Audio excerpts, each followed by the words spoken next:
Hello and welcome to the Edu Leaders Show on the Edu Bulletin, where we bring you the latest insights and trends from the world of education. I'm Jessica, and I'm excited to guide you through this episode. We have an esteemed guest joining us, Rekha Rao, Principal of Oxford Grammar High School, Hyderabad. Where do skills like communication, confidence, and critical thinking develop more effectively? Now, let's move directly into our interview. Over to you, Likhita. Let's hear what ma'am had to say.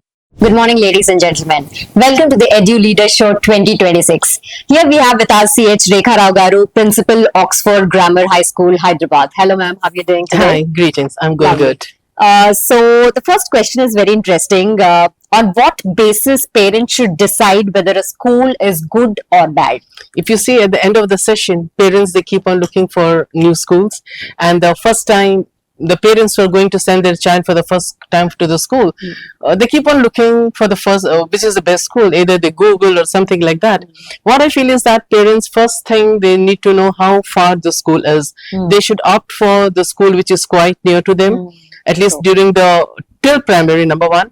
Number two, most important thing is that they should find out what is the teacher student ratio. In one class, how many students are there? 40, 45, 20, 25. Lesser the students, it is much better. And again, the fee structure, the biggest challenge we principals face is that parents who cannot afford, of course it is right to dream big, but again, if you cannot afford, why should you torture yourself not paying the fee? Then again, the reminders going from school, that is the biggest challenge. All the principals, whether it is Andhra, Telangana, Delhi, everywhere, that is the thing. So if these three things parents take care of, it will be a cakewalk. Thank you so much for answering it so effortlessly. Now, the next question is, you work at the intersection of technology and education every single day. What is the biggest myth about EdTech that the industry itself keeps repeating? What I feel is that is technology required now. We have IT, robotics and all. Suppose a grade 1 child, most of the fancy schools, they go for that. By the time the child passes 10th grade, forget about engineering or something. It is it's outdated. When I was in school and college, we learned about Lotus Cobalt. Now it is unheard. What I feel is that basics are fine, but going to that higher level, it is not required, because once they go for those professional colleges, engineering or whatever you call it, is there. And even 4 years when they study, by the time they pass out, the technology is outdated. That is the reason we have internship. For example, if you take Infosys, they have a big campus in Mysore. So the things which are going to change, I feel lesser time should be spent. That time can be spent on science, communication skills, mathematics, improve the concepts. Little bit of this for critical thinking and problem solving is fine, I think. Putting so much of stress and all those, it doesn't work out. So true, so true. The next question, there's a difference between using technology in education and genuinely transforming education through technology. Where do most schools sit on that spectrum today? Nowadays, it has become a USP. We have technical boards, this, that, and all. That is just advertisement, rather, I would say. Most of the countries now, the advanced countries, they are coming back to pen, paper, blackboards. As it is, children, they are into social media. Why again something else? So instead of showing something on screen, take the child to upgrade your laboratories. I would rather say technology. Okay, few things it's fine, the internal like respirations or some circulatory system, but for everything, no. Take the child to the laboratory, let the child see, feel, touch, real conditioning, I mean to say. That's really important. The next one being, if technology disappeared from your school tomorrow, what would you genuinely not miss? I would be the happiest person. Me being a rock climber and a mountaineer and adventurer, I would make my students run, jog, talk, speak, public speaking. It's absolutely fine, Back to those days, and few centuries ago, we had Edison, Shakespeare. Did they have these things? No. They had education system or experience which was natural. I would take my students to the same Gurukul system, and it is really going to work out. In the school level, I'm talking. Absolutely. The next one, confidence, communication, and critical thinking. We have been talking about this. So these are the skills girls often need most of the time. And how intentionally are schools building these versus just hoping they emerge. If I would talk, or if I would emphasize on girls, it would be gender discrimination, Yeah, whether a boy or a Yeah. girl. It is required, and this will happen rather than in the classroom. Once we let the children play on the roads, streets, what I call is street smart. It happens. When we were during the schools and all, it was not there. The Yeah. children were left on the roads and streets. Yes. That is what, again, getting back to the roots, to the nature, and evolve Yeah. in that way.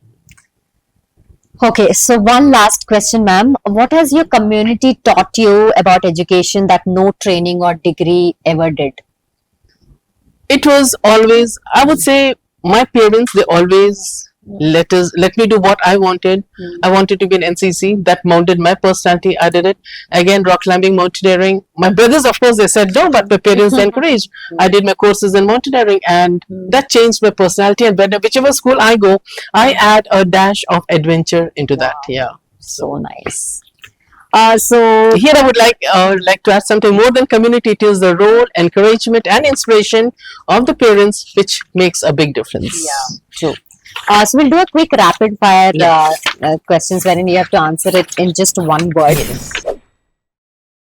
So we have been coming up with this schedule of learning, unlearning, and relearning. Which one is hardest for you personally? If I feel this is correct, immediately I will do that. If I feel this is not right for me, no. For example, I don't smoke. Okay. If someone says smoke, should I leave my nose and smoke? No. So it depends. If something interests you, you know, yes, this is right, it is going to help you, automatically it happens. Yeah. Wonderful. So one word that describes education in India today. It has become commercial, competition, which shouldn't have happened. It has to be genuine. Yeah. Yeah. The best teacher you ever had. One word to describe him or her.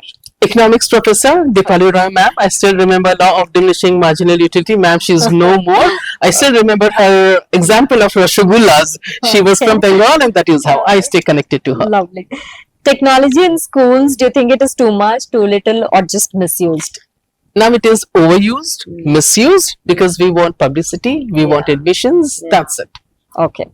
Two more questions. One book every school leader should read.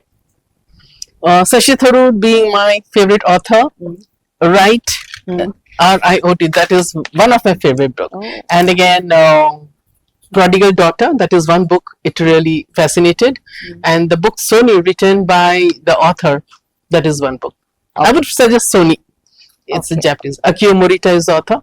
How the brand Sony started, it is a sort of biography, I can say. Okay. If not education, what would you have done with your life? I always wanted to be a teacher because my mom was a teacher.